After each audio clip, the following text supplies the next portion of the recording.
Year's resolutions are anything but easy sometimes. Especially when it comes to money. Still ahead, 4 things to consider when getting financially fit for the new year. Now, the difference in news and information. This is today's THV This Morning. Coming of the new year often prompts people to think about pursuing their goals.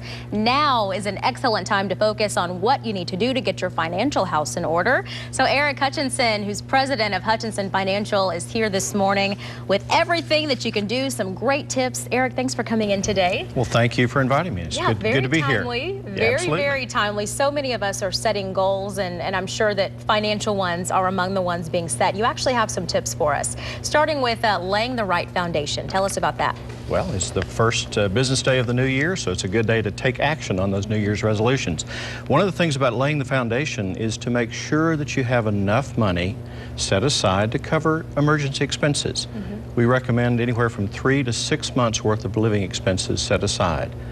In order to be able to save that much money, you're going to need to live on less than you earn. So living on... The hard part, right? That's the hard part. So learning to live on 80–85% of what you earn is a good foundation for getting things started. Saving for a rainy day. Absolutely. Number 2, building your retirement assets. That's right. Well, you can make contributions to individual retirement accounts. In fact, if you haven't made a contribution for 2012, you can still do that up through April 15th.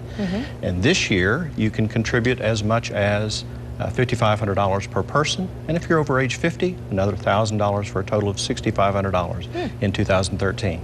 And if you're an employer-sponsored retirement plan, like a 401k, you could go up to $23,000 in a tax-deferred contribution. Wow, something that we should definitely consider there. Absolutely. You also mentioned preparing for education. Absolutely. So a lot of parents and grandparents think about education of the children, and it costs more than it used to, and the cost is increasing all the time.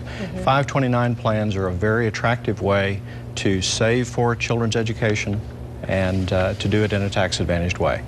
Okay, we got that, preparing for education. And then finally, evaluate your estate.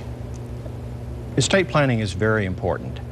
And although most people would say, yes, I know I need one, it's surprising the number of Arkansans that don't have an estate plan of any kind. And if they don't have one, the state has one for them, the state statute. And anyone I've ever seen read that state statute doesn't want that. Doesn't want it, huh? That's right. Not the one to go with, okay. So everyone needs an estate plan to spell out your wishes so that your affairs are taken care of the way you would want them to be. All right, and tell us how we can get a hold of you, your website. Website is hutchinsonfinancialinc.com, and we're located out on Cantrell, and the phone number is 501-223-9190. Eric Hutchinson, thank you so much for coming in today. We appreciate these tips. You bet. Hopefully they'll help a lot of people. I hope so too.